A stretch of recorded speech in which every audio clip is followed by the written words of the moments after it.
মাননীয় সদস্য ফিরোজ আহমেদ স্বপন, সাতক্ষীরা 1। সম্পূরক প্রশ্ন করুন। স্পিকার, আমার প্রশ্ন হচ্ছে যে সাংবাদিকতার পাশাপাশি অপসাংবাদিকতাও বাংলাদেশ ভরে গেছে। অনলাইন পত্রিকার নিয়ম কানুন কি আমরা জানি না। অনিবন্ধিত অনলাইন পত্রিকার জ্বালায় আমরা অস্থির। এ নিয়ন্ত্রণের কোনো পদক্ষেপ আছে কিনা, এটি মাননীয় মন্ত্রী মহোদয়ের কাছে আমার জিজ্ঞাসা। ধন্যবাদ মাননীয় স্পিকার। ধন্যবাদ মাননীয় সদস্য। মাননীয় মন্ত্রী। ধন্যবাদ মাননীয় স্পিকার। মাননীয় সদস্যকে বিশেষভাবে ধন্যবাদ জানাতে চাই, একটি চমৎকার প্রশ্ন উত্থাপন করেছেন। এই বিষয়গুলো নিয়ে আমরা খুব নিবিড়ভাবে কাজ করছি।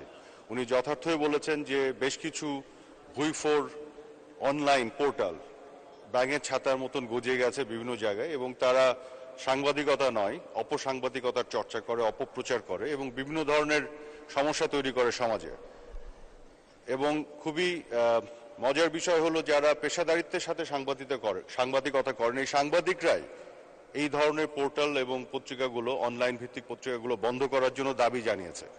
কারণ আমাদের সাংবাদিক বন্ধুরা বলেন যে এই ধরনের অপসাংবাদিকতার চর্চা যারা করেন তারা আসলে পেশাদার সাংবাদিকদের জন্য ক্ষতির কারণ হয়ে দাঁড়ান।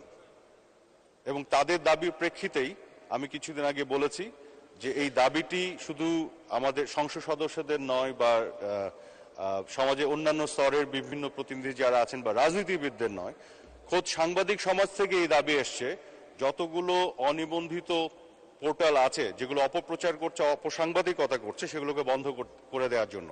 যে কারণে আমি কিছুদিন আগে একটি নির্দেশনা দিয়েছি যে একেবারে প্রতিষ্ঠিত গণমাধ্যম যেগুলো আছে, ইলেকট্রনিক মিডিয়া, প্রিন্ট মিডিয়া, তাদের যে নিবন্ধিত পোর্টাল আছে সেই পোর্টালগুলো এবং এর বাইরে যত পোর্টাল যেগুলো অ্যাপ্লিকেশন করেছে, প্রক্রিয়াধীন আছে, তার পুরো লিস্টটা আমি বিটিআরসিকে পাঠাবো। এবং এই লিস্টের বাইরে যত অনিবন্ধিত এবং এমনকি একটা অ্যাপ্লিকেশনও করে নেই যারা, তাদের সবগুলো পোর্টাল বন্ধ করে দেওয়ার জন্য আমি তাদেরকে অনুরোধ জানাবো। ধন্যবাদ মাননীয় স্পিকার।